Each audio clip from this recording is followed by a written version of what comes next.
En esta ocasión se va a realizar el estudio de cómo obtener las coordenadas del centro de gravedad, que en unos libros de texto también pudieran llamar centros de masa.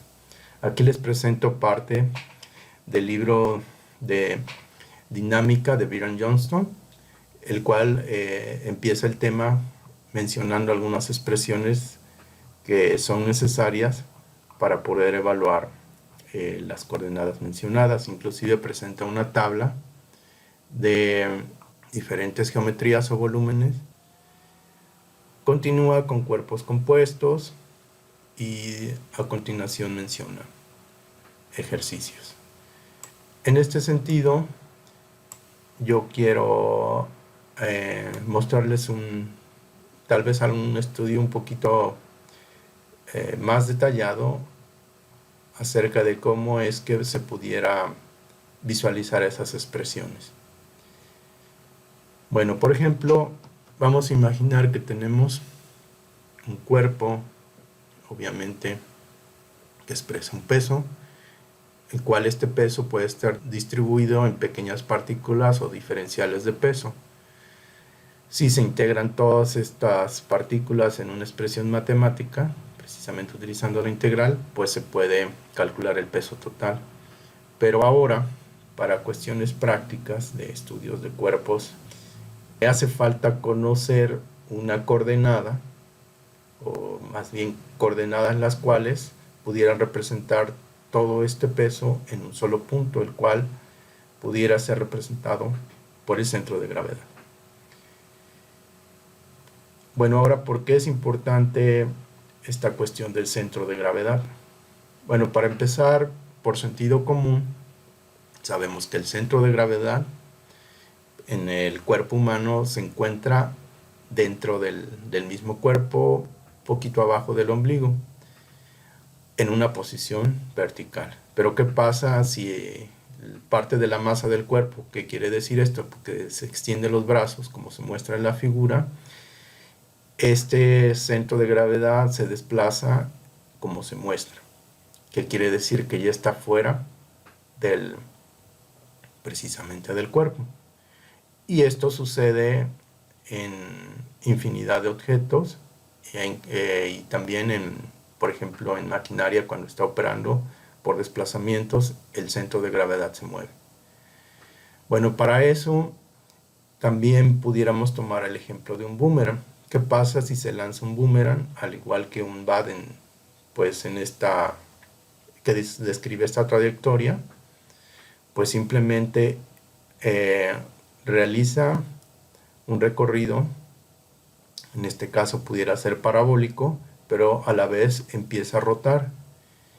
Y alrededor del que empieza a rotar, pues precisamente del centro de gravedad.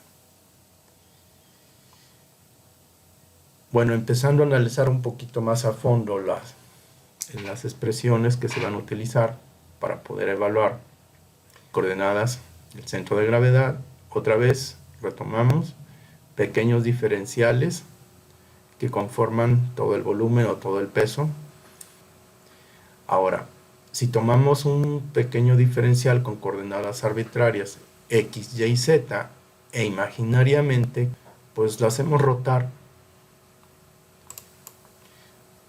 respecto, por ejemplo, al eje x.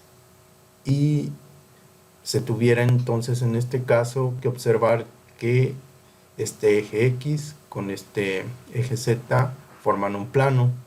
Y entonces pudiéramos de alguna manera ubicar una distancia y que corresponde a una coordenada de este punto.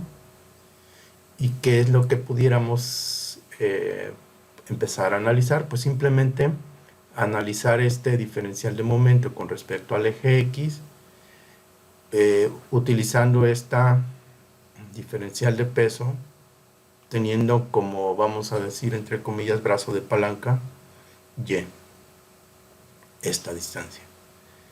Se evalúan mediante la integración este momento con respecto a x para ubicar un momento resultante, y entonces pudiéramos empezar a ubicar e integrar esta expresión de acuerdo a lo siguiente. Sabemos que integrando la diferencial de peso, pues nos da el peso total.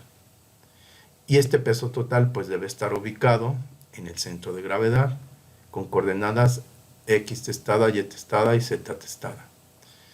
Utilizando esta expresión, pudiéramos empezar a desglosar los términos en los cuales pudiera estar expresada, en este caso, esta y centroidal, pues simplemente es el despeje. Cuando ubicamos este momento resultante, esta y arbitraria se convierte en y centroidal. Despejamos esta y centroidal y nos da una expresión con la cual ya se pudiera conocer dicho valor de la coordenada y centroidal del centro de gravedad. ¿Qué pasa? Por ejemplo, si necesitamos conocer el valor de la x testada con respecto al centro de gravedad, pues simplemente pudiéramos hacer lo mismo. Ahora imaginar que este diferencial de peso va a rotar sobre el eje Y y vamos a tener un brazo de palanca X. Se integra todo este momento con respecto al giro en Y. Se utilizan las mismas expresiones y por lo tanto pudiéramos evaluar ya la coordenada en X precisamente del centro de gravedad. Ahora, ¿qué pasa con la Z testada del centro de gravedad? Pues simplemente haríamos girar los ejes. Se hacen girar los ejes, como el peso siempre es vertical, tuviéramos ahora esta distribución de peso y nuevamente un brazo de palanca imaginario Z que haría rotar sobre el eje X este diferencial de peso. Se integra este momento resultante con todos los posibles diferenciales que hubiera de peso y resulta en esta expresión. Nuevamente sabemos que integrando todo este diferencial de peso nos da precisamente el peso de todo este volumen y de ahí pudiéramos evaluar esta Z testada del centro de gravedad. Continuando con esto, pues haciendo un resumen, precisamente en las expresiones encontradas, sabemos que el peso es la masa por la gravedad y por lo tanto, como la gravedad es constante, pues los diferenciales de masa son los que se utilizarían. Sabiendo también la masa, se pueden llegar a conocer estos valores de X testada. De ahí pudiéramos también expresar esta diferencial de masa por la densidad, por un diferencial de volumen. Aquí vemos que no hay diferencial de densidad porque se asume que la densidad es constante. Y también pudiéramos, por lo tanto, estar evaluando las coordenadas del centro de gravedad por medio de diferenciales de volúmenes, obviamente utilizando los respectivos brazos de palanca. A continuación, aquí en el documento se muestra, por ejemplo, la metodología para evaluar la X, en este caso sí es centroidal, porque es un área, atendiendo a expresiones matemáticas que en los libros de texto está más profundizado. Para la Y centroidal también tenemos esta expresión.